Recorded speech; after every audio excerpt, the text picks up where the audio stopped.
Hello, hello, good morning, good afternoon, good evening. How are we doing, gamers? Danny here, and as you can probably tell from my voice, I'm still feeling a little sick. I've been sick for the past week, and my content has slowed down because of that. But I wanted to pump out something really quick, something that I could do fairly quickly, fairly low editing, fairly low intensity, and I decided a tier list would be sort of the perfect content for that. Now, I've already done a Fire Emblem 8 tier list. I did one for Eirika mode 2 years ago. I'm going to flash that up on screen right now, and that went in depth on everyone and how they perform in the game overall and in Eirika mode as well. However, anyone who's played Sacred Stones, and probably several people who haven't, knows that there are two different modes in Fire Emblem 8, and that's Eirika route and Ephraim route. And Ephraim route is generally considered to be the harder one. I think I would agree with that. I think Eirika mode is easier and Ephraim mode is harder. Although they're probably closer than, especially if you're not like warp skipping every map, they're probably closer than necessarily the reputation, but I do think Ephraim mode is harder. And certain characters, because of the different maps, because of different join orders, because of different join situations, are going to score differently in Ephraim mode than they did in Eirika mode. So if you're interested in my Ephraim mode, or my Eirika mode explanations, there's a link down below. And they'll also go probably more in depth than this tier list, because I don't want to repeat the same thing twice. I will still try to go, sort of in depth about the characters, but not like, it's not going to be my usual 12-hour tier list type deal, you know? I mean, that's not even the case for the Eirika mode one, because there's just not as much to say about FE8 characters. FE8 is a lot simpler game than something like Radiant Dawn or FE4 or Thracia or whatnot. But yeah. With all that out of the way, I guess I should say my criteria. I am most focused on just beating the game. I personally ban grinding, such as skirmish maps, Tower of Valny, that sort of stuff. Boss abuse, where you keep a boss on a throne alive to grind up to 1 million experience or whatever. I personally ban that because I think if everyone grinds, then basically everyone ends up pretty equivalent to each other if they're all max level. So no grinding, and this is for the highest difficulty, Sacred Stones hard mode. But bear in mind, despite it being named hard mode, Sacred Stones is one of the easiest Fire Emblems, so if there's a character that I rank low that is like your favorite character in all of Fire Emblem, just use the characters you like and grind if you want. Don't let me tell you what to do. I'm judging these based off of how I like to play. And one thing worth noting is that, as far as turn count is concerned, this is not like an LTC tier list. I'm not going to be factoring in like, oh, you can save 1 turn if you use Garcia instead of Artur. Like that sort of thing. This is just for trying to beat the game, just sort of casually trying to beat the game without grinding. This also isn't an Iron Man tier list, although if a character has like low luck and gets crit a bunch or whatever, that is a point against them, but maybe not as harsh as it would be in like an Iron Man context. It's just a sort of casual play through. With that being said, let's dive in. Alright, Eirika. Eirika sucks. Even in the Eirika mode tier list, I think I had her in like bad filler. Eirika is a frail, sword-locked, game over condition. She doesn't deal much damage, like her strength is pretty abysmal. She's supposed to be sort of like the speed unit, but speed thresholds in Fire Emblem 8 are oftentimes low enough that even the sort of non-speed units can meet them pretty easily. She's very frail. What is her starting HP? 16 starting HP. Jesus Christ. Even against Sacred Stones enemies, she's gonna get like 2 and 3 rounded by people. I think she gets 2 rounded initially. 9 speed, 4 attack, 4 strength with a 40% growth. Oh god. And she uses swords, which is the weakest weapon type. Swords, obviously, most notoriously, their biggest issue is that they don't have 1-2 range, which is annoying because it means she can't really, enemy phase effectively. But I think that's less of a big deal in Sacred Stones than it is in other games. There's more groups of enemies that are one range locked. Obviously monsters, stuff like zombies and whatnot, are going to be one range locked, but even amongst the human enemies that have weapons like lances and whatnot, so often there's just groups of one range enemies that you can enemy phase with a sword unit effectively. But Eirika's not going to be that unit because 16 starting HP and 3 starting defense, and bad growths in defense too, like 30% defense growth, pretty bad. 70% HP growth is not terrible, but she's working on such an abysmal base with 16.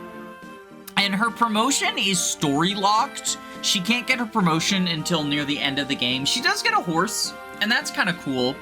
Only 7 move instead of the normal 8 move that promoted horse units have. And she's still sword locked. And she gets Siglinde, which is a personal S rank, or I guess it's not technically S rank, but it's a legendary personal weapon that she has that deals effective damage to monsters, and most of the late game enemies are monsters. But even with that, she's gonna struggle to one-shot the really tough monsters like Cyclopses and stuff. I think she still belongs in Bad Filler. This is where I had her in her own mode, and she's definitely worse in Ephraim mode than she is in Eirika mode because she has less availability. She leaves after Chapter 8 and doesn't come back until the desert map, which I believe is Chapter 15. So that's annoying, but at the same time, she gets auto-leveled up to level 15, so you don't have to train her as much during that early game slog, and you can focus on training, projects like Franz, projects like Vanessa, Ross, whoever, whatever project you want to train. So that's like kind of an upside. I think she's probably gonna end up lower in the D tier, but I don't think she's so bad to end up in Tower Squad. I'm also realizing now I gotta make a space bar there, even it out. We're not gonna fix that in post. We're gonna fix it live. We'll do it live! Anyway, do I need to talk about why Seth is so good? I think Seth has the second best growths in the entire game. The only one who outclasses him in that is Myrrh, and she's like the dragon lady. But like, do I actually have to talk about why Seth is good? Or can I just say, like, you know why Seth is good, right? Really good base stats, really good growth rates. He's on a horse. He has access to swords and lances, which are good weapon, like, lances are a good weapon type to have. And swords, like, in the early game, let him weapon triangle control over a lot of the early game. His axe units, you fight, like, bandits and brigands and stuff. So having, like, that amount of weapon triangle control is nice. His one weak point is his resistance is not great. 8 base is, good enough for the early game, but only a 30% growth. Means that he's just not gonna really keep up going into endgame. But hey, you know how you solve that? Outhoma gives +5 res, the S rank sword. And nobody other than, like, Joshua really wants that, and Joshua's... I mean, I think he's probably underrated, but Joshua's not, like, the greatest unit of all time or anything. Yeah, like, Seth is just good for all the reasons that you think Seth is good. Like, Seth is just good. Does anyone actually think Seth is bad in the year 2026? There are probably people who think it. And, you're entitled to that opinion, but I think you're wrong. I think Seth is in contention for, like, one of the best units in all of Fire Emblem, and I don't think many people would disagree with that. Yeah, that's Seth for you. Next up is Franz, and he's sort of like the equal and opposite dude to Seth. He's potential Cav, right? So he still has all the upsides of being a GBA Cavalier. Canto is very nice. Access to both swords and lances for weapon triangle control in the early game against the axe foes, and then being able to use lances for the powerful javelin, and just lances have extra might, and they tend to be pretty well positioned on the weapon triangle. You don't face that many axe units later in the game. a lot of the most dangerous classes, aside from like Cyclopses and Centaurs. Lances are definitely weaker in FE8 than they are in like FE7, for example. But it's a nice option to have, and Franz has good growths and decent bases. Like, he always feels a little bit shy at the start. 7 strength and 6 defense and 7 speed are like, they're good enough, but you run into so many situations where you're like, oh, Franz, can you just have like 1 more point of strength or 1 more point of speed or whatever? But he's still quite good. His growth's, while weaker than Seth's, are still serviceable. You know, 40% strength growth, 50% speed growth, 25% defense is a little bit cringe. He's not going to be the bulky Cav, but you've got other frontline bulk options, and so I think he's pretty good. I had him as a tier in Eirika mode, and not much has changed in Ephraim mode. He's still just that guy. He's still early Cav good, Canto good, Lance is good. It's unfortunate that Paladins miss out on having access to axes in Fire Emblem 8, but what are you gonna do? You know, this is the game that we're playing. I will say this about Franz, and this sort of makes me like him less than a lot of the other, I guess specifically the Christmas Cavaliers, is he really is ride or die on those early level ups. He's Captain Coin Flip, and having the 40% strength growth, 50% speed growth, if you miss too many of those early ones, Franz can just feel unrecoverable. That being said, it's less of a problem. The Cavs in general have less of a problem of like who's the worst one in Ephraim mode as opposed to Eirika mode, because you get access to your second Knight's Crest a lot sooner in Ephraim mode. You get a Knight's Crest for saving the green Cavs in Chapter 10, Duessel's little green Cav squad, and that is a lot sooner than you would get the second Knight Crest in Eirika mode, which I believe is not until the Defend map where Cormag joins, which is kind of cringe to wait that long with like an unpromoted Franz or an unpromoted Kyle or an unpromoted Forde or whatever. So the Cavs in general feel better in Ephraim mode than in Eirika mode, but they're going to be good regardless, because Cavalier's just a good class to have. And for more on that, again, see my Eirika mode list for more in-depth. They're just sort of breezing through it on these. Speaking of, oh boy, no, you will not be breezing through things with Gilliam. Gilliam is an Armor Knight, and traditionally Armor Knights have struggled in a lot of Fire Emblem games, and Sacred Zones is no exception to that. He's supposed to be the early game bulky unit. You know, he has 9 defense, he has a 55% defense growth, so his defense is good. The problem is, his defense isn't that much better than the non-Armor Knight units. You know, he only has 3 more defense than Franz, 9 versus 6, right? His speed, on the other hand, is abysmal. He has 3 base speed and a 30% growth.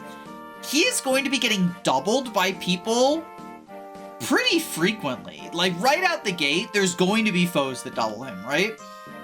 That in and of itself cuts into his bulk meaningfully, but the problem that Gilliam faces, you know, I've said that like Seth and Franz appreciate sword access in the early game because it means they get to get weapon triangle advantage over the brigands. Yet Gilliam doesn't have that. He's lance locked, and while lances are overall a better weapon type than swords, in the early game you would much prefer swords, especially if you're trying to be this bulky frontliner unit. Because Gilliam is constantly at weapon triangle disadvantage, he's gonna take an extra point of damage from all of those early axe units. And because Franz can go at weapon triangle advantage, he takes 1 less point of damage, right?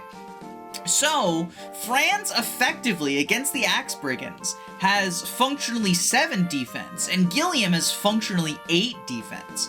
Factor in that Gilliam is getting doubled, the fact he's taking 1 less damage from those Axe units, he's oftentimes going to end up just less bulky than Franz. He does at least have a good HP threshold. He has 25 starting HP, so it's not like boars where... The sad thing about Armor Knights in GBA is so often they give them, like, terrible HP. Boars has, like, I think 16 starting HP, maybe 18? Hector has 18 starting HP. He's not an Armor Knight, but he's modeled after them, right? And so the amount that those units can actually tank early on is frustratingly limited. Gilliam thankfully doesn't run into that problem, but he does still have the weapon triangle issue. In the early game of Sacred Stones, like, it's gonna have a lot of axe units against those brigands in chapters 2 and 3. He's not tanking super well. And then once you get out of the early game and you're finally out of axe country, what is Gilliam to show for himself? He hasn't gained that much, like, experience, right? So he's going to be lagging behind your other units, your other projects, whether it's, like, Ross, the projects, or just, like, your good units, like Seth and Franz, right? I think Gilliam is pretty strictly on Tower Squad. Like, I think he's pretty abysmal. I think the game is just kind of stacked against him. Not to mention, being tanky in Sacred Stones really isn't a niche. Kind of like I said, where a lot of the fast unit, like Eirika is a fast unit, but speed thresholds are relatively easy to meet, so that's not as valuable as it is in other games. In Sacred Stones, bulk thresholds are relatively easy to meet, so being the tanky unit that Gilliam is trying to be is just not as valuable, right? It's just not as valuable. So, I think he's in Tower Squad. I know that there are Gilliam fans, Gilliam. He is the unit of all time, but he's unfortunately just not very good. Moving on to Vanessa, a unit who's got a similar lance-locked early game problem to Gilliam, but arguably worse, because Vanessa desperately wants early experience. She starts out relatively weak, with only 5 strength, 6 defense, 11 speed is good, but like 17 HP, lol. She can actually, get 2-rounded or 1-rounded depending on the enemies. So she's in need of some help.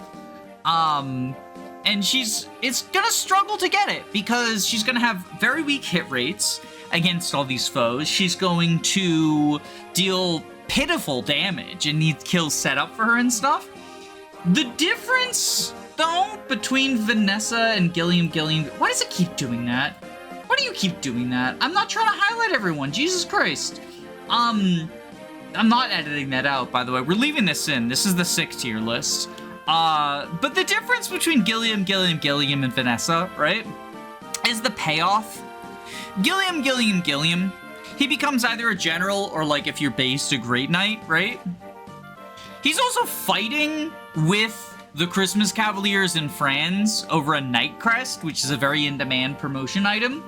Vanessa basically gets a promotion item to herself. The first deletion whip is basically Vanessa's property, even if you want to use, like, Tana or Cormag, right? They're probably fighting over the second one, just because of their level at, Tana's level at join time. Cormag joins with the second one, right? So Vanessa functionally gets a promotion item all to herself, and the payoff is you get a flyer. Flyers are really good because they ignore terrain. They have high movement, high mobility. They can reach various points in the battle to help. They can also help just by rescue dropping. Even if Vanessa's combat stats don't turn out great, she can always just be an 8-move rescue dropper, which is very, I won't say it's very powerful, but it's very nice to have. You know, the Syrene archetype, right? So that's nice. I think she's in A tier. I like her less in Ephraim mode than in Eirika mode, specifically because Cormag joins earlier, and Cormag sort of dominates the flyer carry position, especially because Vanessa's offensive growths are not great. 60% speed is nice, but 35% strength growth on a 5 strength base, even though her Wyvern Knight promotion gets her 2 strength and gets her pierce and all this cool stuff, right? That's going to be sketchy. She is, much like Franz, going to be kind of captain coin flipping it up. At least she doesn't captain coin flip her speed, though. And also flyers are better than cabs, which is why I have her above him. And I do think she's one of the better units in Fire Emblem 8. You know, she's a core part of the Fire Emblem 8 experience. Although, speaking of core parts of the Fire Emblem 8 experience, the Boulder. So Moulder is tied with Artur in the fastest person being able to reach warp.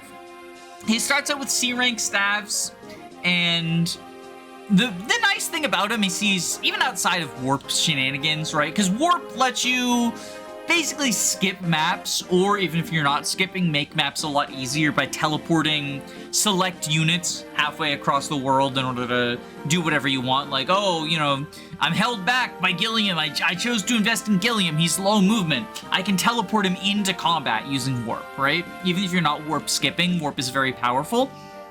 If you are warp skipping, warp is powerful because it kind of just beats the game for you on select chapters.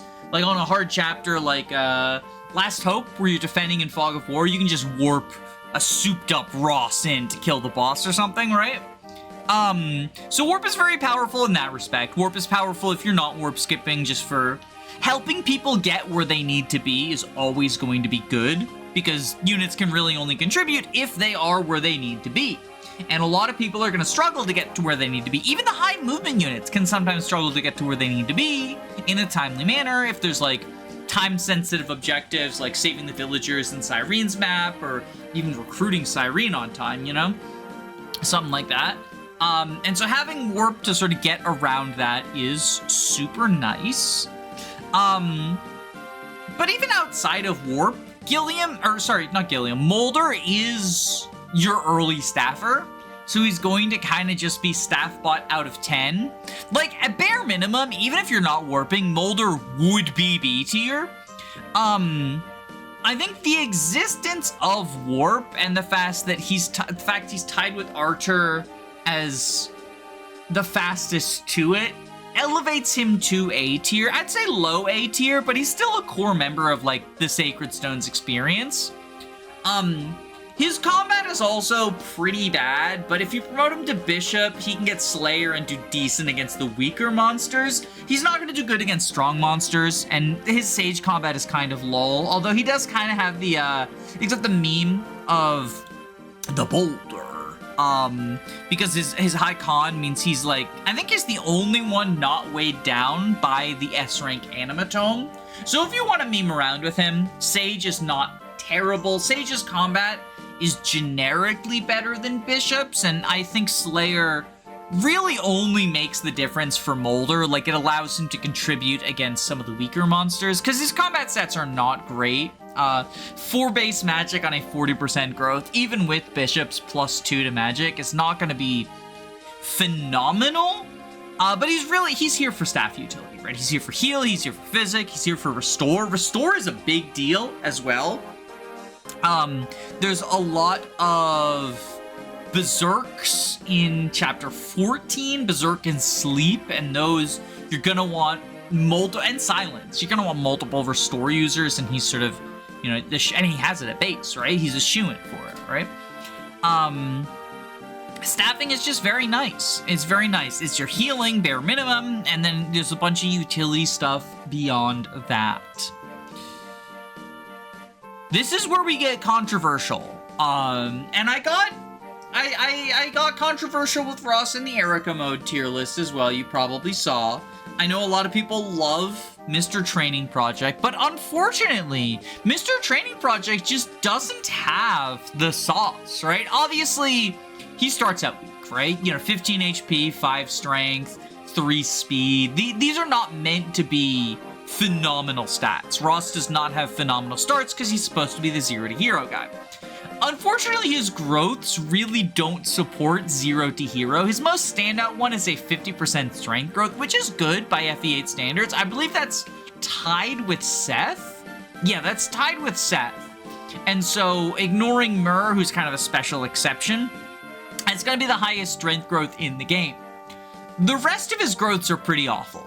70% HP is fine. 35% skill though, ugh. 30% speed is the cringe one, because especially with only a 3 speed base, he really is relying on those speed level ups to hit doubling thresholds. Doubling thresholds in FE8 are not the hardest thing in the world to hit, but Ross can genuinely struggle to hit important doubling thresholds. His best path is Berserker for this reason, because Pirate and Berserker both give him extra speed on level up. He gets 1 speed going Pirate and 1 speed going Berserker. And so that can sort of help to patch him. He also gets a 15 crit boost, which can kind of be like, okay, maybe I don't double, but like, let's prey on a crit. But it's, like, it's bad, right? Like, it's bad to prey on a 15% crit. Mountain walking and water walking especially as a pirate, is nice in certain situations. There's like, not really an Ephraim mode. The best one is the Selena map, but that comes so late that you should have a good flyer squad by then. Because he's not really doing anything water walking in the Cormag and Duessel map, right? And that's the only other, or I guess it is relevant in Ghost Ship, and Ghost Ship is a very hard map, but Ross's defensive stats are pretty lacking. He has 3 base defense and a 25% growth, so, and his HP's not going to be great. Like, 70% growth is good, but 15 base means he's crawling out of a pretty big hole. Like, he is at base frailer than Vanessa, and Vanessa is pretty darn frail at base, right? So I think he's bad filler. The question is he worse or better than Eirika? I think in Ephraim route, Ross is better than Eirika, even though Eirika does get that auto level to 15. For those who don't know, when Eirika leaves and then comes back in the desert map, she's auto leveled to level 15 automatically. So, so it's like she gets 7 levels, or she gets leveled to 15, so it's possible she doesn't make it to 15 if you didn't train her that much. But as long as she's hit, like, level 8, which is not unreasonable, then she gets auto-leveled to 15. And she gets Siglinged and a horse, which is something. But I think Ross... maybe he is worse than her. No, I don't think so. I think Ross has that potential dog in him, right? Like, he... obviously, if you ignore him, he's going to be worse than Eirika, but like, if you ignore Franz, he ends up worse than Eirika, so that's not an argument. And Ross is easy enough to feed kills in the early game. It's just a matter of the payoff is like, what if Dozla, but like, I don't know, worse speed? I think Dozla has like worse strength than Ross, but better speed, if I remember. The Dozla-Ross comparison, like the average 10-10, and yeah, the average 10-10-1 Ross to Dozla comparison is pretty sad. Now, like, if you're going all in on Ross, you're probably training him beyond 10-10-1, like you're probably going like 10-15-1 or something. I wouldn't recommend sending Ross all the way to level 20 Pirate, because it's just gonna exacerbate his issue of like lagging behind other units in the mid-game. The mid-game is really when you should be getting the payoff for Ross rather than continuing to train him. Unless you're doing Volney stuff. Like, obviously if you're doing Volney, send everyone to 20, but then everyone sort of blends together, right? It's just, it's sad. It's so sad. I think that he needs a better speed growth. Like, 30% speed is just sad. Or give him, like, a really bonkers HP growth or a good defense growth or something. Like, some sort of payoff to make him worth it. Because as it stands, like, early on, obviously, Garcia mogs him. And I guess we'll blend into Garcia, because I do think Garcia is, like, actually quite good. But the obvious comparison is Garcia, right? Garcia has 8 strength, 28 attack, 5 defense, which is like kind of the sad thing. And that's where, like, you know, Garcia's struggles in speed and defense. He has 7 base speed and 5 defense. I think if Ross had a serviceable speed or defense growth, or both, ideally, then he would have a niche over Garcia. Because as it stands, if you could give a bunch of experience to Ross and give him a bunch of level ups, but if you gave that same experience to Garcia, he would get fewer level ups than Ross. But he's just gonna constantly maintain being ahead. Because he has better strength growth than Ross. He has a 65% strength growth. Fuck! He's better at everything! What the hell? He's got worse speed growth. He's got a worse speed growth, the 20% versus 30%. But that 10% is not making a difference. Like, they're both struggling to hit speed thresholds, right? And it's a matter of just give him a speed wing or get lucky. But I think Garcia's early game contributions are kind of not to be understated. Like, obviously, you can just stomp through the early game with Seth, and some people will say that's the best thing to do. I think Seth getting early boss kills is good, because if you don't know, the first 8 chapters of Sacred Stones, the bosses give fixed experience. So feeding Seth those boss kills is obviously good, because it gets him experience.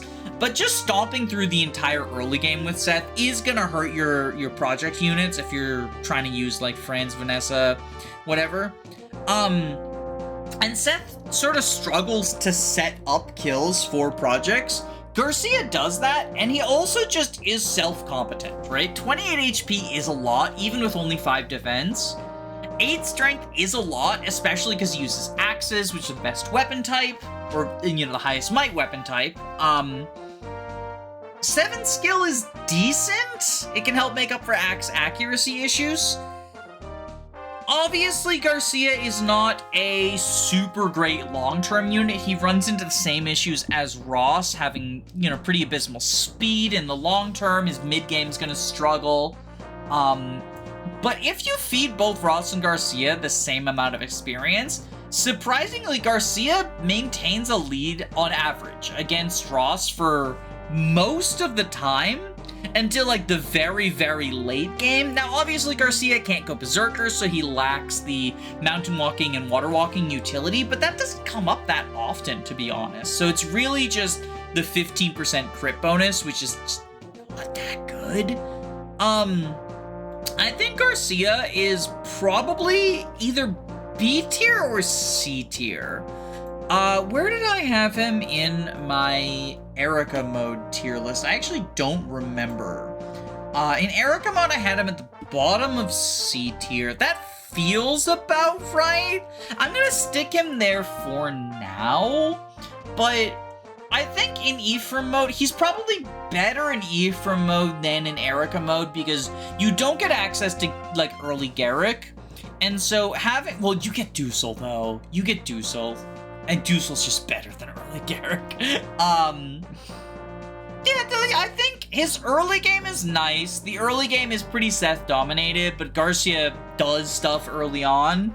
And then, like, his mid game is a little and his late game is a little But don't sleep on Garcia. He's pretty cool. He's pretty cool. Unlike Neimi, who's, in contention for worst unit in the game. Do we have to talk about GBA Archer issues? I went over this more in depth in the Eirika mode one. So again, see that if you want more issues. But basically, Sacred Stones is a game where you're going to be doing a lot of combat on enemy phase. In general, in Fire Emblem, you do more combat on enemy phase than you do on player phase, because you can only, with some exception, depending on skills and dances and stuff, you can only do 1 round of combat on your turn. But you can do multiple rounds of combat on the enemy's turn, because multiple enemies can attack you, right? So, being able to be really bulky and fight against the, large number of enemies on enemy phase is always going to be a more effective strategy than fighting them on player phase, if you can manage it. In Sacred Stones, the bulk thresholds are low enough that most units can manage to do some amount of enemy phase gaming. Archers cannot. Archers can never, well, not never, but archers can almost never do enemy phase gaming because they don't have a one range option. And there's a lot of one range locked enemies in Sacred Stones, right? So Neimi's only contributions are going to be 1 attack per turn. And she doesn't even do that well at that. She has a 4 base strength. And she has a 45% strength growth. Absolutely fucking abysmal. Her speed growth is 60%, and that's nice, but much like with Eirika, the speed thresholds are relatively low in Sacred Stones, and so other units with less extreme speed growths are going to hit doubling thresholds. And it's not even like, I say less extreme speed growths, it's not even like her base is that good. 6 base speed is actually kind of pathetic. She's gonna be doubling and dealing less damage than like Garcia does in 1 hit, right? And that's if she's doubling at all, because again, low base speed. Well, I mean, not low base speed, but not phenomenal base speed, right? Now, obviously, on promotion, and this is the thing Neimi has over other GBA archers, is on promotion, she can choose between Sniper, which is ass, or Ranger, which lets her get on a horse. She gets Canto, she gets sword access, she can do a little bit of enemy phase gaming with swords. As I said, there's a lot of one-range locked enemies in the Sacred Stones, and so being able to, you know, be a relatively bulky sword unit is something that can allow you to take on groups on enemy phase. Unfortunately, you have to be a relatively bulky sword unit. Neimi has base 17 HP and a 55% HP growth, base 3 defense and a 15 defense growth. She's one of the frailest units in the cast. I believe she's actually frailer than Vanessa. Yeah, Vanessa, who's a Pegasus Knight, a traditionally frail class, has a higher base defense and defense growth at 6 base defense and 20% growth. Neimi ain't enemy phasing shit. And even her player phase contributions are pretty minimal. There's not that many flyers in Sacred Stones. There's more in Ephraim mode than there are in Eirika mode. But they're not dangerous enough that you want to whip out 4 strength Neimi and be like, go! My iron bow with 3 times might! Like, just use Seth, use Garcia, use Franz, use any of the magic users, like against wyverns, they can just hit on resistance instead. Like, Neimi's just not doing much for you. And unfortunately, neither is her boyfriend, because Colm is also pretty fucking bad. So 4 base strength, woohoo! 40% strength growth, 65% speed growth. Oh, he's zooming, and he has 10 speed base, so he is actually zooming. He's in the 0x2 club. Well, I mean, Sacred Stone enemies are not that bulky, but he's in the 1x2 club. Let's say that. He's sword locked. He's frail, 3 base defense, 25% defense growth. So not as frail as Neimi, but still relatively frail, right? Now obviously, thieves are not meant to be combat gods, and Colm is a utility unit, and there's some good stuff to steal. It's like an energy drop. Oh my fucking god, stop it! I hate that.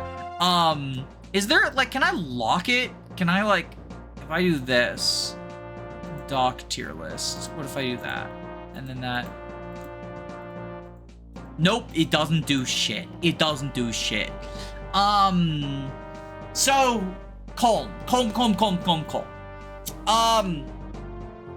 Obviously, his combat being bad is not the end of the story, because thieves are meant to be utility units, right?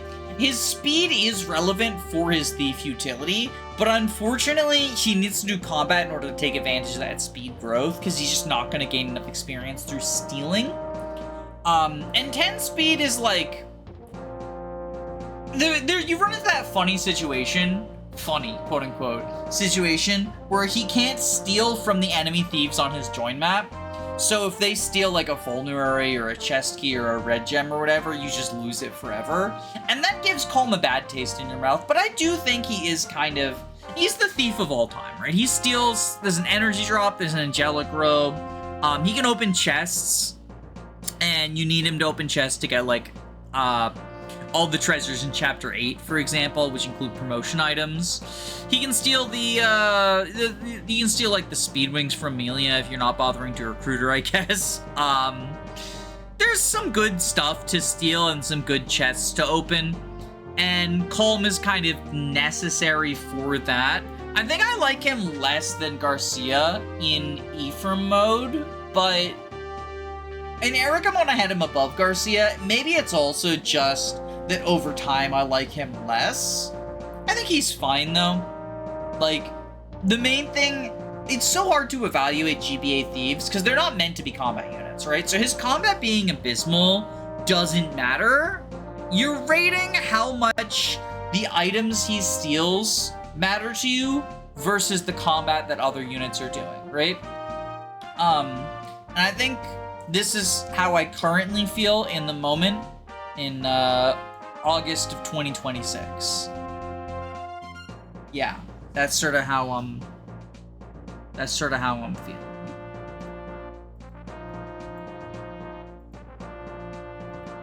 But okay, Artur is really good. Similarly to Moulder, he is a warp bot first and foremost. Well, not first and foremost, he's a combat unit who is tied with Moulder as the fastest unit to reach warp. If he promotes to bishop, he gets C rank staves at base. He can promote sooner than Moulder can. And then if you focus on his staffing directly from promotion, I guess he's not tied with Moulder. He's probably going to get warp a little bit later than Moulder, but close enough that he and Moulder are sort of the warp duo. They end up getting warp by Chapter 15, which is the big benchmark because that's when you get access to warp. So I like him as a warper. I also like him as a combat unit. He is just a decent, frail mage. You know, he hits on resistance. Hitting on resistance is good. He has a 50% magic growth and a 6 magic base, which is nice. And his speed is also good. He's got 8 speed and a 40% speed growth. Slayer, I know people love Slayer. I've talked about this before, but Slayer is really overhyped. Most of the benchmarks that Slayer allows Artur to hit, he either hits naturally without it in Bishop, or would hit in Sage, thanks to Sage's access to Anima, which is a better magic type than Light. So Slayer really isn't doing that much for him. Slayer, it gives you 2 times effectiveness versus monsters. And there's still a decent number of monsters on Ephraim route, even though there's not as many as on Eirika route. But most of the kill thresholds, Artur either reaches without them, or again, he would in Sage, because he gets access to Anima, gets access to Elfire specifically. So Slayer's not a huge deal on him. In the very late game, against like Cyclopses or whatever, it can be nice, but in the very late game, you should just be using the legendary weapons anyway, which just have Slayer effectiveness regardless of whether you have Slayer or not. So Slayer is not why Artur is good. I think Slayer is more helpful to someone like Moulder who just doesn't have good combat stats. Artur is just a fast mage, hits on resistance. Resistance tends to be lower than defense. And he can be a warper on top of that. I think this is probably good for him. I definitely like him better than Moulder, even though he's not going to hit warp as quickly. He hits it on time, and he's going to be a better warper in terms of just having a better magic stat with the 50% growth, and it's also just easier to train him since he gets to do combat unpromoted, whereas Moulder has to rely on staff EXP, which is a little bit cringe. And then Artur can be just your utility staffer on top of doing really, really good combat. Similar to that, Lute. I also really like Lute. Worth noting for Lute and Artur, and I guess also relevant for Moulder, but you get your first guiding ring very early. You get it at the end of Chapter 5, if you save all the villages. Or save all the houses, rather.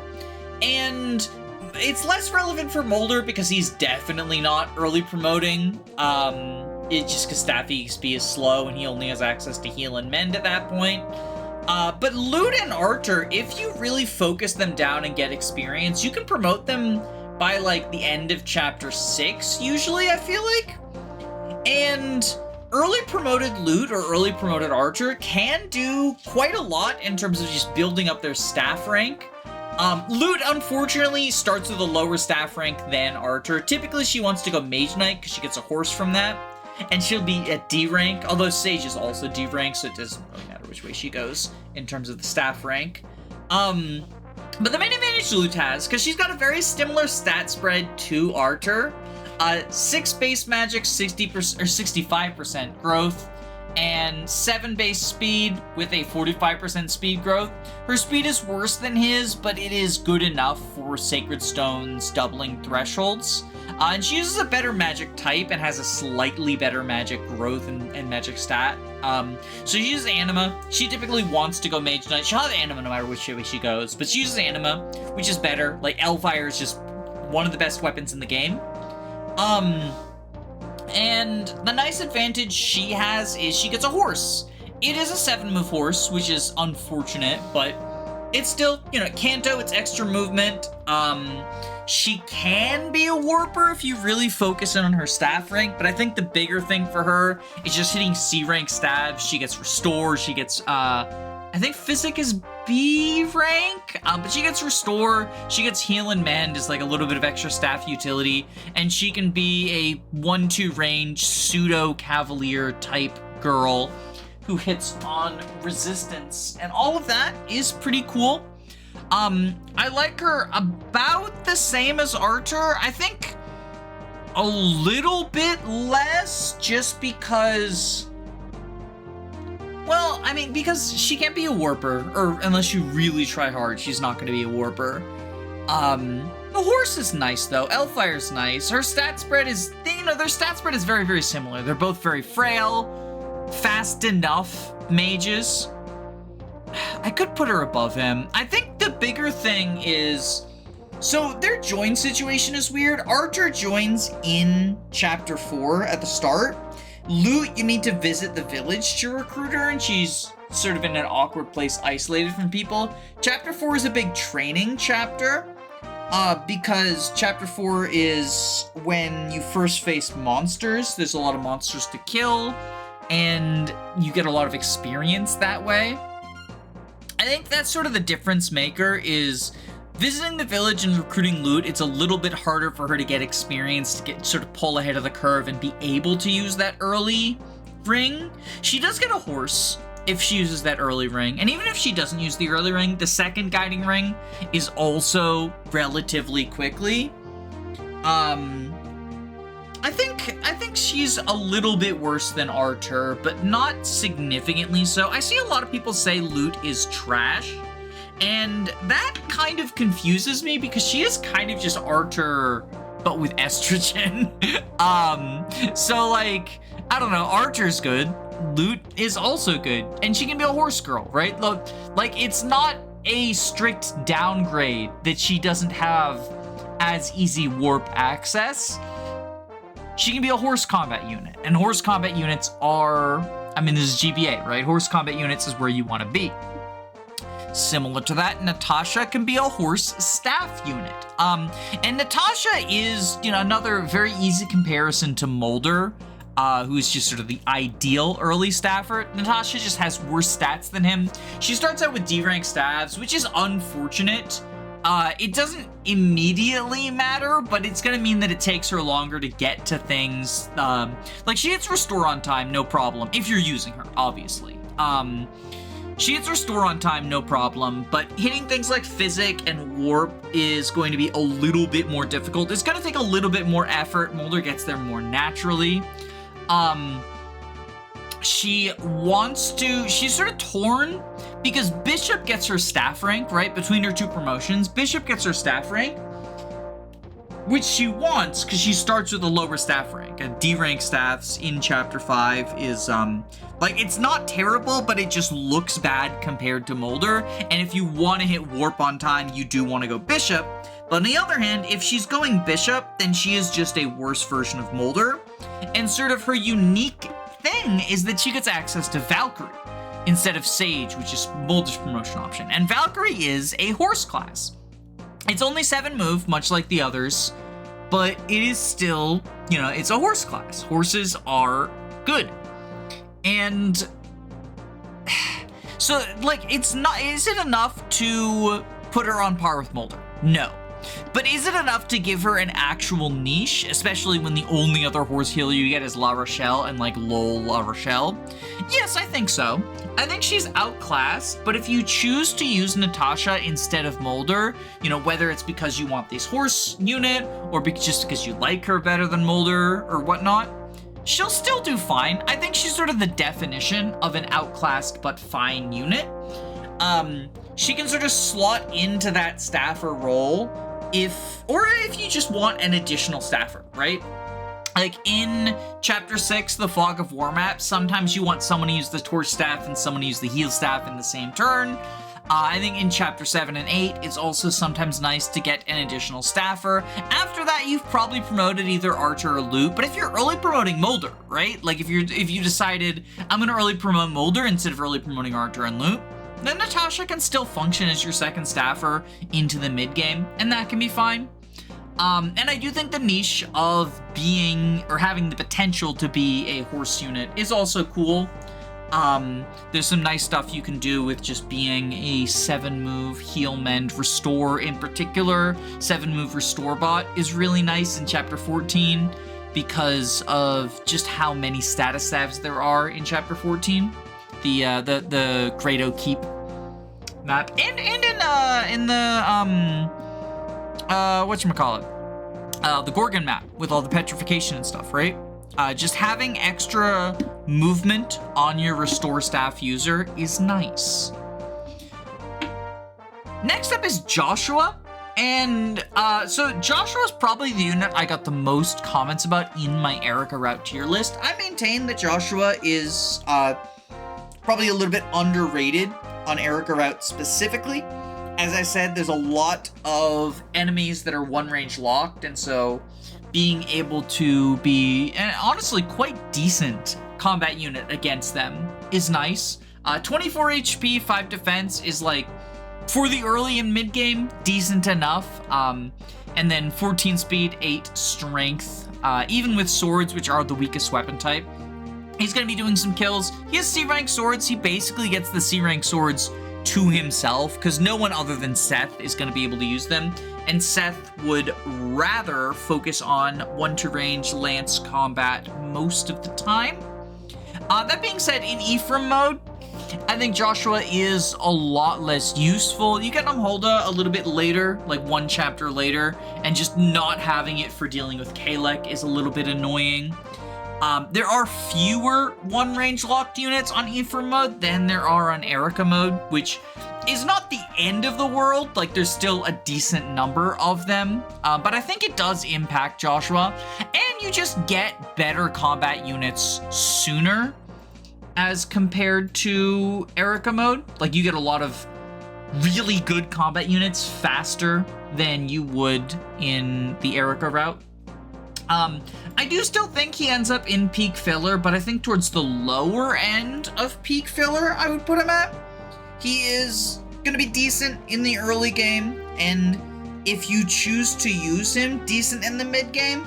You're gonna run into this weird thing where you get the second hero crest later, and both Garcia and Joshua kind of suffer from this. Like, you get the second hero crest later, but also you get Gerik later, so it kind of evens out, and like they kind of end up as whatever, but it's annoying. I think it's annoying. Yeah, he's just sort of fine. Like, he's got good combat stats. He's sword locked, which is bleh. And yeah, he's whatever. He's whatever. And now Ephraim. Ephraim is the Lord of Ephraim Route. He's there in 5X, and then he joins you for real in Chapter 8. I think Ephraim probably gets some amount of focus in terms of you want to feed him some experience in 5X, even though I would say most of the experience in 5X goes to the Christmas Cavaliers. Ephraim is still a good experience target, and his combat is just fucking out of this world. Like, even if you don't feed him experience in 5X, 23 HP, 8 strength, 9 skill, 11 speed, 8 luck, 7 defense, 2 resistance, which is his weak point, which is unfortunate. He's not going to be good against, like, moguls and mages and stuff, but just don't have him engage with them. And then his growths are all very good as well. 80% HP, 55% strength, 55% skill, 45% speed, 50% luck, 35% defense, 25% resistance. Again, resistance being that sort of weak point. And then he has, what is it? The Regen Leaf. The Regen Leaf is like his personal weapon. Hold on one second.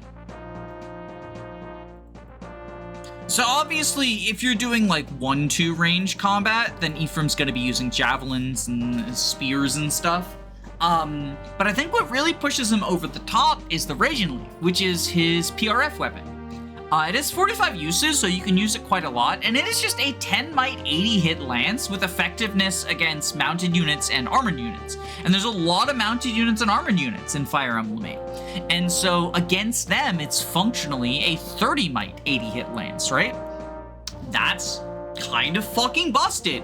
It makes him a very good boss killer as well. Like, the armored and cavalier bosses are very frequent boss types.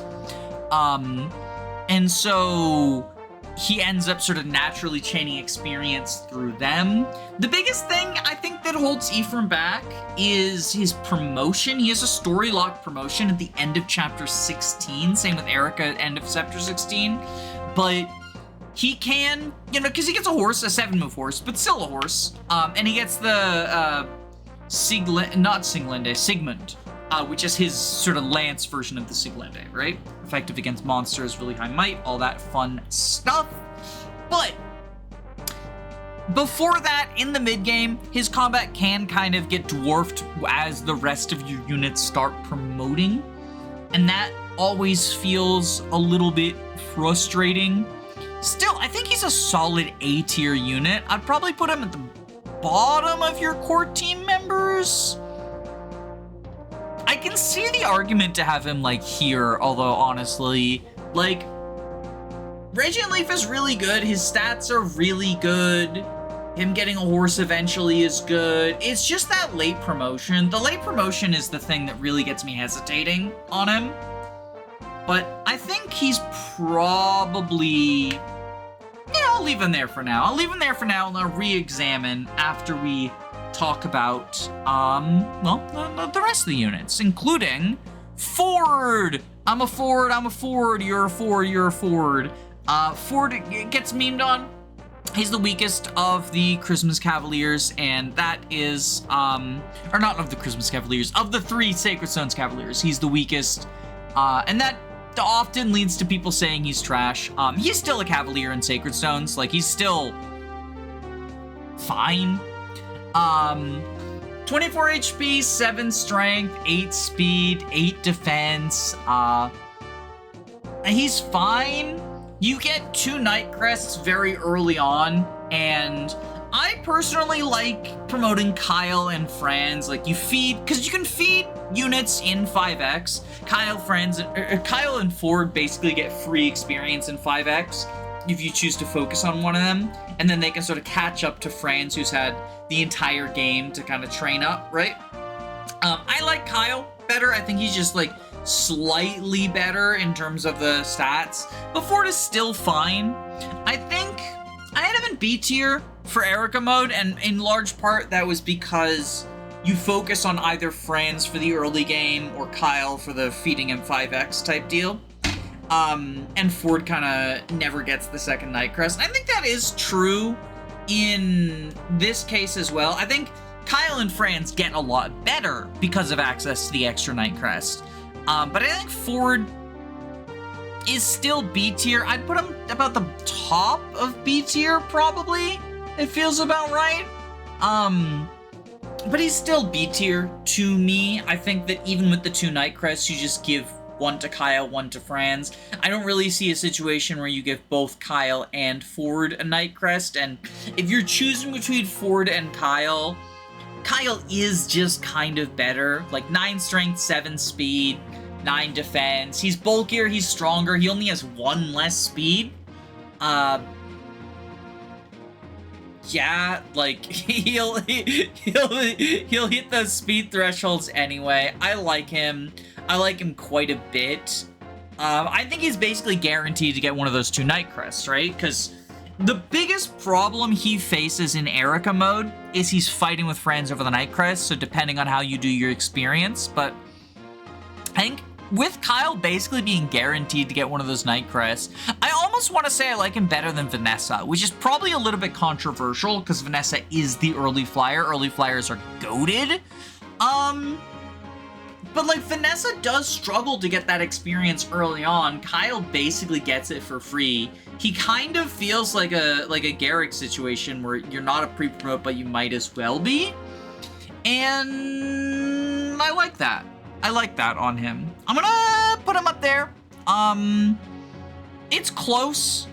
The other thing is that Vanessa feels worse in Ephraim route because of the existence of a different flyer. So like, I think I like Kyle in Ephraim mode better than Vanessa, because even though now he's fighting with Ephraim for experience, Ephraim does eventually hit the EXP cap, so I tend to give the Christmas Cavaliers the 5x experience anyway. And speaking of the 5x experience, Orson.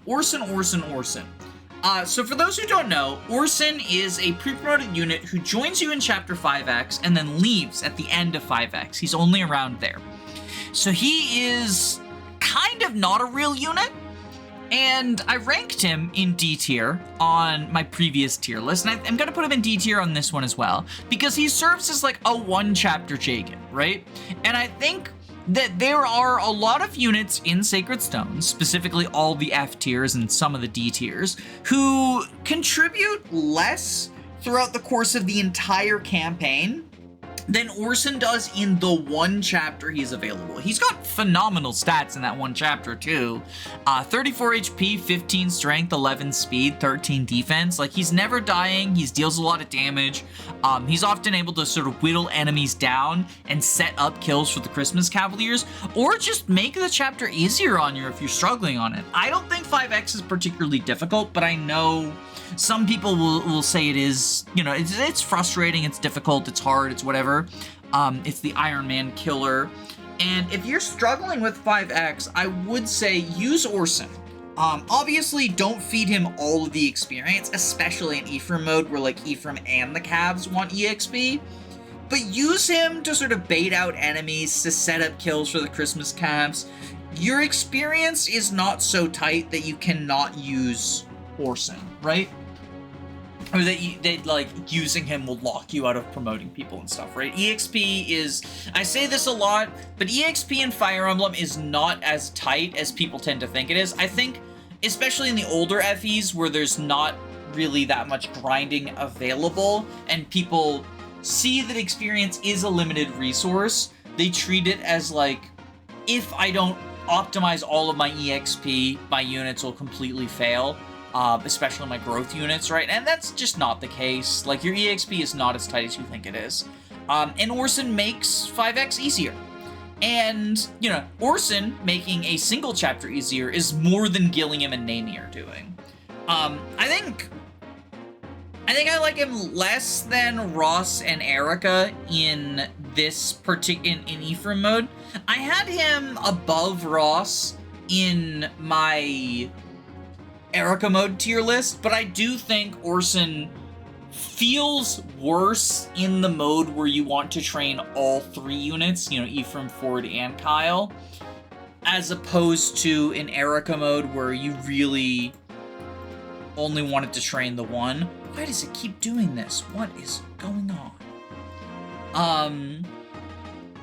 But yeah, that's everyone in sort of the Act 1 of Sacred Stones, and now we can move on to Tana. Oh boy, oh boy, oh boy. So Tana is a level 3 Pegasus Knight, joins you in Chapter 9, but functionally for Ephraim mode joins in Chapter 10. Because she's locked in a jail cell with no weapons for most of Chapter 9. So she functionally joins in Chapter 10, but she can't really do anything in Chapter 10, because her whole job in Chapter 10 is to talk to Cormag. So she functionally joins in Chapter 11, it feels like oftentimes. Or sorry, I said she's level 3, she's level 4. But she has, like, decent-ish stats, like 7 strength, 13 speed, 6 defense, 20 HP. They're not good enough for when she joins. And when she joins is, like, kind of a lie. And she actually joins, like, later than when she said she joins. Oh, boy. So I had her in B tier in the Eirika mode. Because she's competing with Vanessa, and she's just always gonna kind of come up short unless you're willing to do grinding. She is meant to be the, like, better potential. Like, she has 45% strength growth, 65% speed growth, and she has better base stats, but she's gonna be a lower level than a trained Vanessa will be at this point. Like, Vanessa promotes in Chapter 8, because that's when you get the Elysian Orb, right? The problem that Tana faces in Ephraim mode is she's not just competing with Vanessa, who just promoted and is going to have better stats, better movement, better weapon access if you want Falco Knight and you want swords for some reason, or Pierce if you want Draco Knight, which is what I usually do.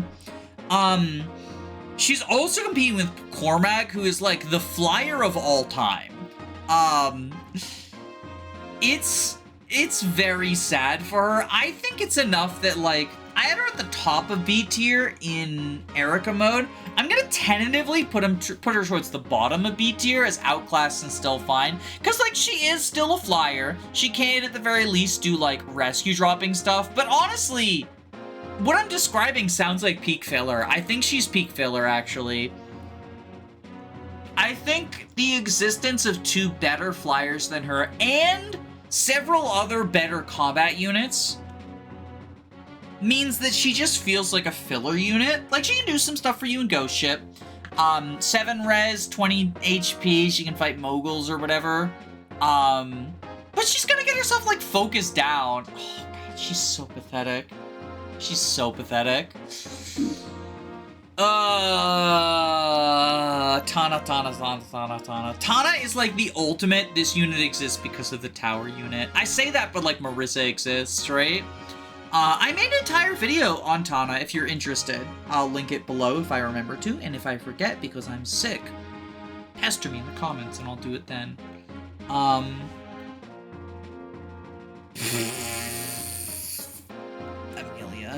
Amelia Bedelia. I mean, I instinctively put her at the very bottom, but she's not, right? Like, she has Cavalier Paladin access. That's more than Neimi and Gilliam get.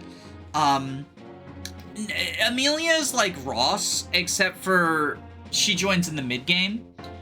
She actually has, like, basically the same stats as Ross. 16 HP, 4 strength, 4 speed, 2 defense, but she joins in the mid-game. So that makes her worse, right? Like, that's the big difference between them. She can go Cavalier Paladin, which is, like, a better class than Pirate Berserker, sure, but because she joins in the mid-game with terrible stats. Like, Ross's stats were not good for the early game, but they're manageable, right? You can train him up. Amelia's stats are not good for the early game, but she joins in the mid-game. And she joins surrounded by combat gods, because we're about to get Cormag, we're about to get Duessel, we've had Seth for forever, we just promoted Vanessa, we just promoted Kyle or Franz, we've promoted Artur or Lute, or Moulder if you're base.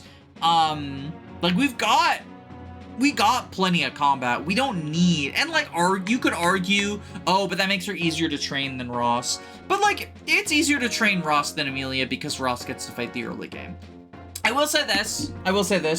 If Amelia and Ross changed places, Amelia would be better than Ross is, because Cavalier is a better payoff. But similar to Ross, her growths are not good. 60% HP growth, 35% strength growth, 40% skill growth, 40% speed growth, 30% defense growth. Like, it's just not... It's not good. It's really not good. She can also go Armor Knight if you're like... if you like Armor Knights. I guess I should say that because, you know, otherwise... Oh, but what about Armor Amelia? You forgot Armor Amelia. I didn't forget Armor Amelia. It's just not good. But yeah, you know, she's Amelia. Amelia's a meme. But unfortunately for, like, Gilliam and Neimi, maybe Gilliam's better. Neimi's not. Maybe Gilliam's better.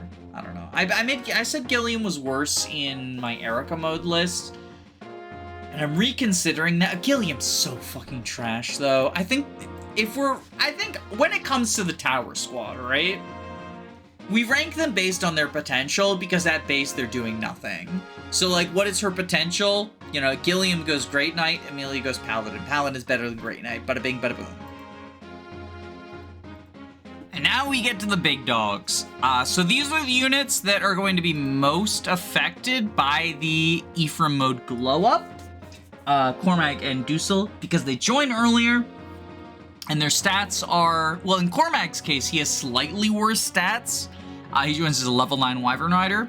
But, like, slightly worse than Eirika route still means phenomenal stats for his join time. 30 HP, 14 strength, 9 skill, 10 speed.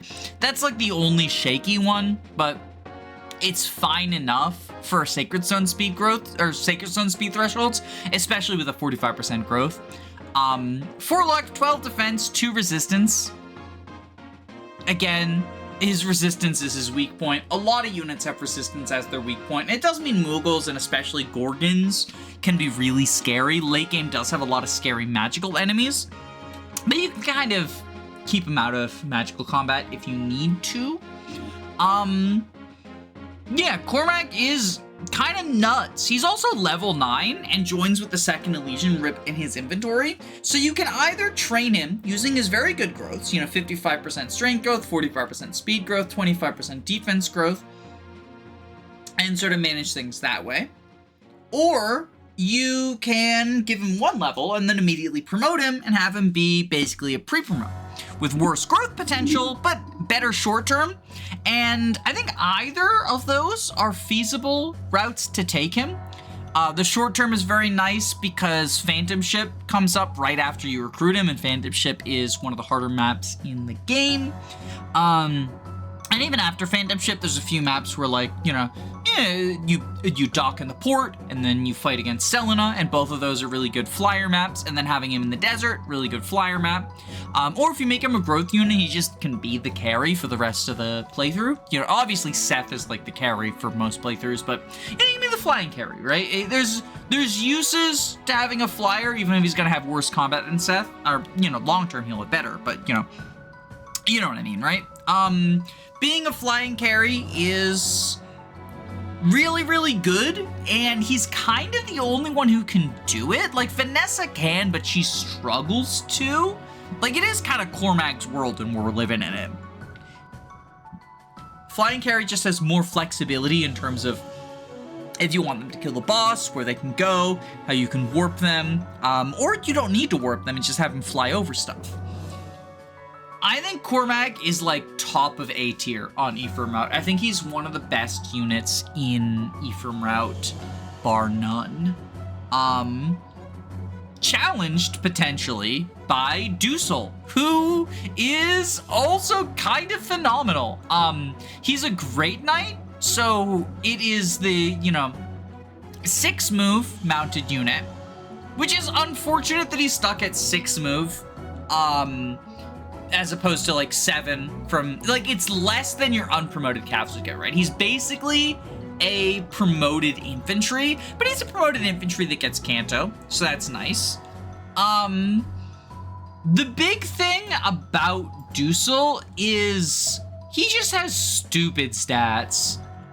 41 HP, 17 strength, 12 skill, 12 speed, 8 luck, 17 defense, and even 9 resistance. And a lot of the mages and magical units around his join time are gonna have low enough might that 9 resistance is actually quite good.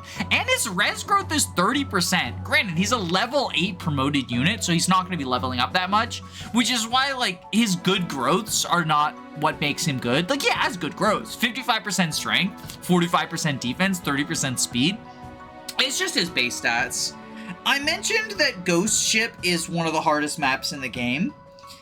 If not just the hardest map in the game. Duessel just solves it, right? Duessel just solves Ghost Ship because you just put him down and he's fucking invincible. I think Duessel is better than all of the growth units except for Cormag. He is just the king of the mid game, and he's got end game viable stats. He has A-rank swords, lances, and axes as well, so whatever weapon types your team is lacking, he can use all of them, the silvers of all of them, and he's close to the legendary of all of them, like just 70 combats away. And usually Garm is what you want to go with on him, because it helps to solve his speed issues in the late game, giving him +5 speed. Garm gives +5 speed, right? I think at FE8 Garm. Yeah, +5 speed, effective against monsters. 20 might. I forgot how fucking cracked the legendary weapons are in Sacred Stones. It's only 2 times effectiveness against monsters, but still. But yeah, Duessel is stupid good. There's a lot of stupid good units on Ephraim route. Like, that's the thing, is like, Ephraim route is harder, but also you get like a lot of units are just better, right? It feels like you get more tools in terms of like the Night Crests and all that jazz. Yeah, not much to say about Duessel other than stats are good, and he's basically an infantry. He's basically an infantry unit with really cracked stats, and obviously you would rather have mounted units. I mean, he is mounted, he gets Canto, but like his movement, he's infantry movement, right? Movement is the most important stat in the game, but it only goes so far. Having low move is like manageable when you've got Duessel stats. Speaking of movement only going so far, LaRachel, F tier. She's the mounted staffer, but she's got fucking D rank staves. She joins you in chapter 12. She joins in Ghost Ship with D rank staves, 6 move on a horse, 7 when she promotes. Staff EXP, like, she's the staff trainee, but staff EXP means that being a trainee is just not in the cards for her. I went more into this in the Eirika mode list. All of the problems that she has in Eirika mode also apply to Ephraim mode. Perhaps even more so, because like just having D-rank staves is so cringe. It's not, like, you can get her to see if you focus on it by chapter 14, and then she can be a mounted restore user, I guess, but like, ugh. It's not good. It's not good. Dozla, similar. I think I'm gonna put him in bad filler. I had him in bad filler for Eirika mode too, yeah. So here's the thing, is that Dozla, he's just doesn't have good stats.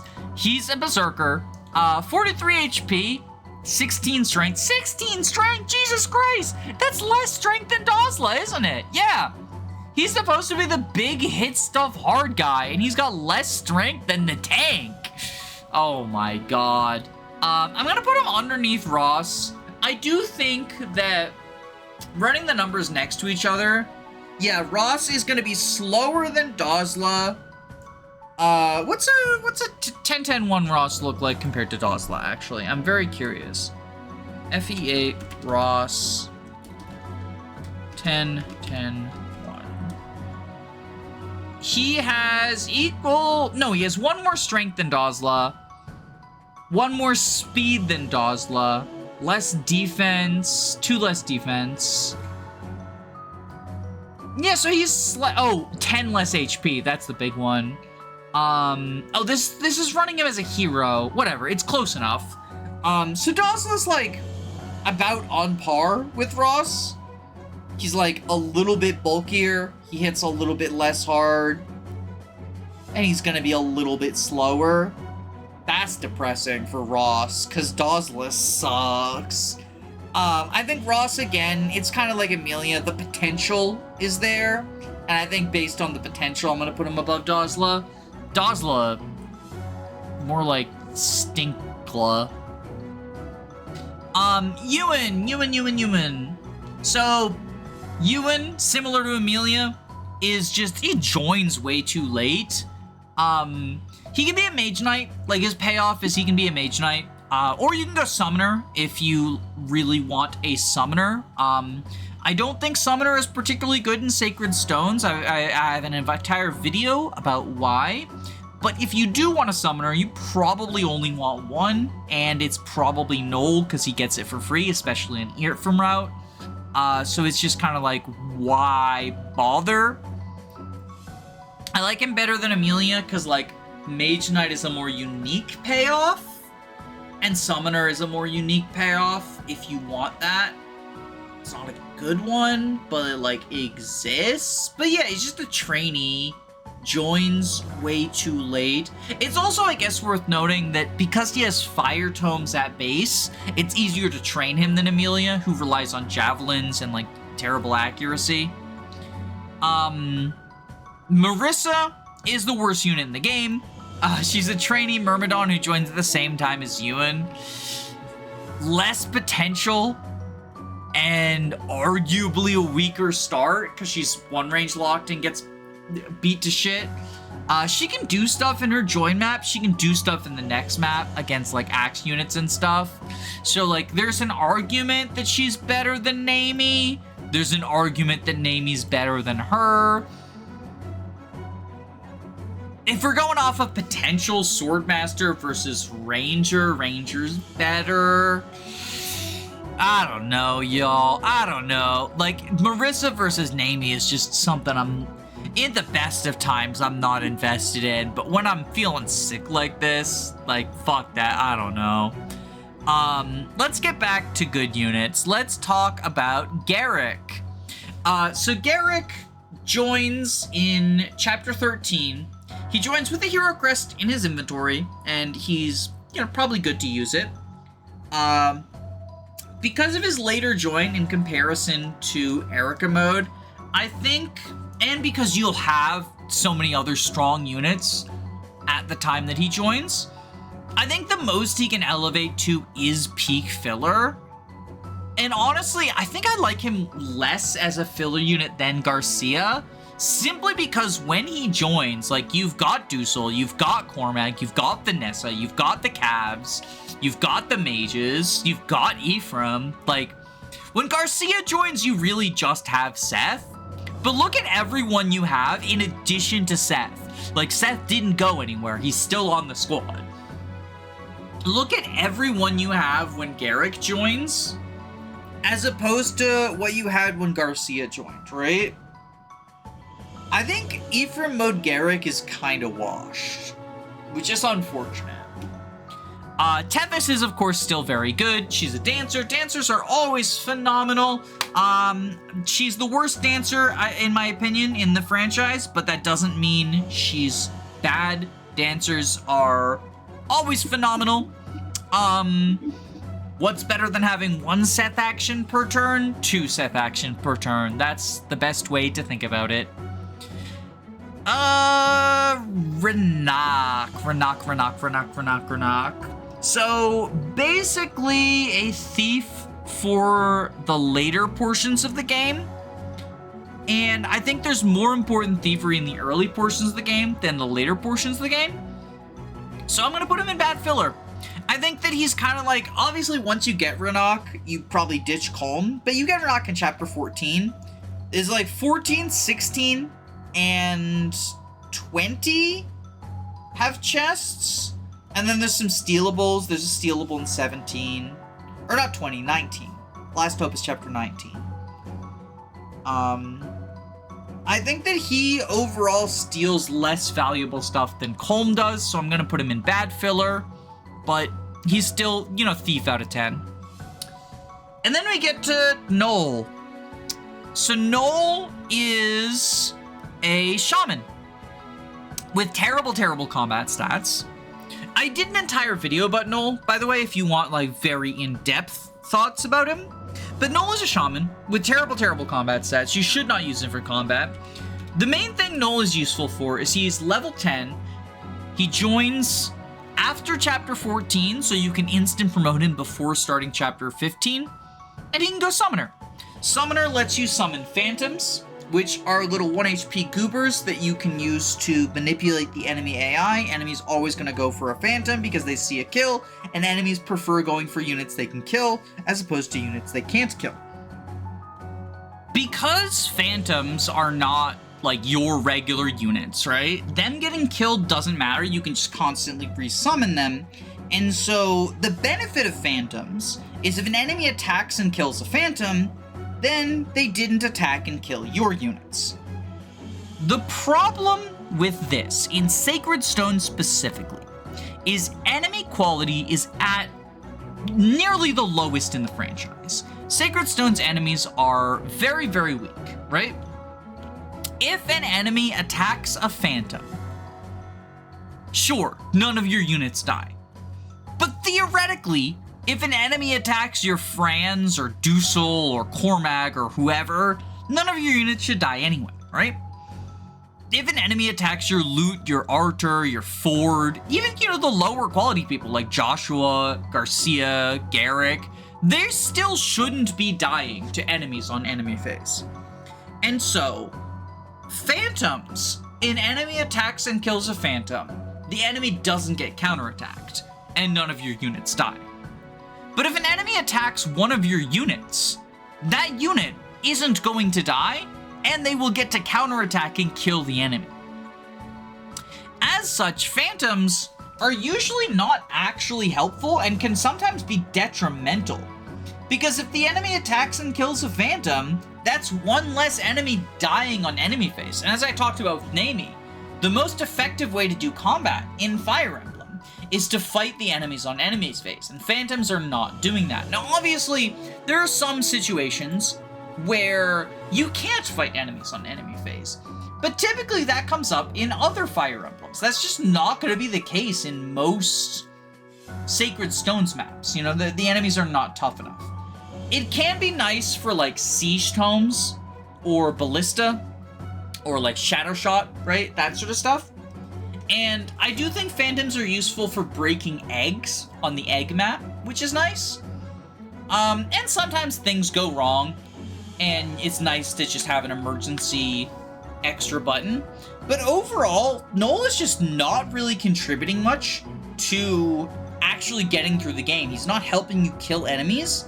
He's helping to keep units alive who should not be struggling to keep alive, right? And for that reason, I think Knoll belongs in bad filler. I will say this, I'm going to put him at the top of bad filler, because in Ephraim mode, unlike Eirika mode, you can promote him before his first map. In Eirika mode, you have to promote him on map, so he's like spending the first turn promoting, and then he can start summoning second turn. I think him being able to promote before the map starts is a marked improvement. And the phantoms being able to fly is nice in terms of, like I said, breaking eggs. Sometimes they can do a little bit of chip damage. It kind of expands his effective range. I should note also, I've seen some people like big up Summoner's staff utility. It's fucking worse than La Rochelle. Summoners get E rank staffs. They have heal. He's a fucking infantry with heal. If you want E rank staffs, just use La Rochelle, right? Like, there's a reason La Rochelle's in the Tower Squad. Knoll does not have good staff utility. His only utility is summoning, because his combat is god-awful. God, his combat is very, very bad. Saleh. Oh, Saleh, how the mighty have fallen. I think Saleh is C rank in Ephraim route, so he joins in chapter 15, and he's still got stats that are serviceable until endgame, but he's never gonna hit warp because he's got C rank stats, right? He's never gonna hit warp. I guess he can do like restore stuff and physics stuff maybe, and then like, you know, magical combat. I like him better than Gerik. Like if I have to choose between them, I like him better than Gerik. Because he's a pre-promoted sage, he can hit on, you know, res and stuff. He can do 1-2 range combat. But yeah, I think I like him less than Garcia for the same reason that I like Gerik less than Garcia. At least he is the better of the two units who join on an Eirika route. Because Inez is a fucking archer. He's a fucking sniper. He's useful on his join map, I guess, like sniping down flyers and stuff. But he's a sniper with goddamn pathetic stats. I always want to clown on this guy. FE8 Inez. 33 HP, 15 strength, 14 skill, 16 speed, 15 luck, 10 defense, 10 res. Am I thinking of his Eirika route? Yeah, it's Eirika route where his stats are like, yeah, they're really bad on Eirika route. They're still mid as shit as a sniper, joining in the late game. This guy's awful. He can shoot down wyverns on his joy map and then never get fielded again. This guy's awful, awful, awful. Oh, Inez. Fucking loser. Fucking loser. Imagine being a pre-promoted sniper in Sacred Stones, the game that introduced Rangers as a promotion for archers. Like, just imagine that. Imagine making that choice as Inez. Alright, almost there. We got Myrrh and we got fucking Syrene. Okay, Myrrh. Myrrh is an interesting unit because she's kind of like a growth unit who actually fulfills the growth unit, like, fantasy. But then she runs into her durability issues. So her starting stats are awful. 15 HP, 3 strength, 5 speed, 2 defense. But that's not factoring in the bonuses she gets from her Dragonstone, which actually make her competent. Her growths are also stupid bonkers. She actually has good growths. 130% HP, 90% strength, 65% speed, 150% defense. That's the big one, because her 150% defense combined with the, I believe it's 8 defense you get from the Dragonstone. FE8 Dragonstone. I'm sorry, it's 15 defense. Jesus fucking Christ. Yeah, so functionally she has 17 base defense, actually. So the 150% defense growth combined with the 15 defense you get from Dragonstone means that very, very quickly, after like 4 or 5 levels, Myrrh can just take 0 damage from all physical enemies, which means her abysmal 15 HP only matters against mages, except for it doesn't, because she gets 20 resistance from the Draco Stone. So even though she only has the 30% res growth, her 7 base resistance and 20% and 20 bonus resistance means that she has 27 base resistance. Mages also aren't touching her. So basically the only thing that can kill her are lunar crits, right? That's really awesome. Unfortunately, she's stuck with a single 50 durability weapon, and you're probably going through 15 to 20 of that durability just training her up.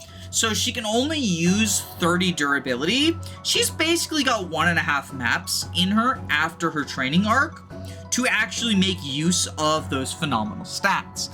For that reason, I think that holds her back to C tier. I like her better than Garcia because she has a genuine niche as just the invincible dragon in the end game, and there's not that many maps left when she joins. But yeah, I think she's I think she's good. In fact, I think I'm gonna move Tana up to outclass but fine, because Myrrh feels like the absolute peak of peak filler. Yeah, very weird unit to talk about, but very cool design. I actually really like the sort of positive and negative aspects that she has, you know, benefits and drawbacks that she has. I think it makes for a very, very interesting unit within Sacred Stones' limited and simplistic systems, and I think that's cool. And then we get Syrene, who's a lot less cool, but is still cool. She's got awful stats, but it doesn't matter because they're like just good enough to javelin down eggs. Yeah, 12 strength, Jesus Christ. 12 strength, 15 speed, what a loser. They're just good enough to javelin down eggs, and she can rescue drop people, which is relevant for like the egg map, which is relevant for Darkling Woods. Yeah, basically just those two maps. I think she does Knoll's job, because Knoll, like, summons to destroy eggs. Syrene flies over and there's a javelin to destroy eggs. I think she does, like, the main thing that I like Knoll doing, but she doesn't have the summon utility. So I'm gonna put her right underneath Knoll and say that that's probably good. Looking a little uneven, like a big fat A tier. I could see like an A plus A minus divider at like Franz potentially, but honestly, I do feel like this is sort of how the Ephraim route cast is. Like, these guys are just really fucking good, every single one of them, and you're not gonna run all of them on the you know, in every playthrough, but I think you're never gonna be disappointed running them. And then these guys all have, like, you know, varying levels of poo-poo face versus not poo-poo face ness. Yeah, that's the video. Bye-bye. Subscribe.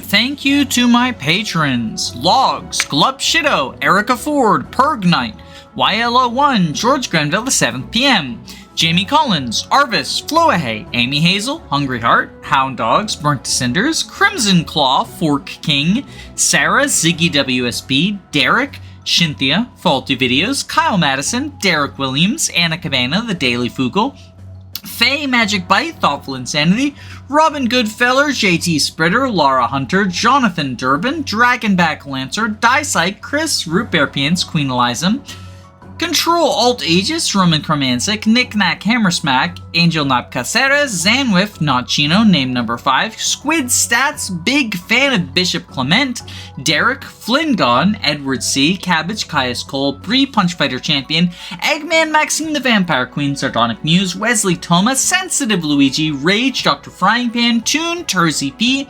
Femtal Illness, Wannabe Cinnabon, Key the Iron Idol, Jackson McMahon, Saren Gurlixy, Rezi, Dino Anna, Alex Erie, Andu, Ria, Gameboo, Carosa, Firant, Your Doctor, KH, Siggy, MC, Girl Boss, Lizard Bongwater, Christopher Bueno, Marin McLean, Jaden, Dylan Solis, Some Trades, Celery Horror, Smaz Ruby, Robin D, Alen B, They Thom, Clon, Pillow Willow, Gabe the Green, Guiji555, Christian, Nail, Autumn, and Maridus Bacon. Thank you so much for supporting the channel. If you want to have your name appear here, get access to videos early, and a bunch of other benefits for as little as $3 a month, there is a link to my Patreon below. But please only donate if you can comfortably afford to do so. I don't want anyone going broke over Fire Emblem. That being said, I hope you have a wonderful day. Bye-bye.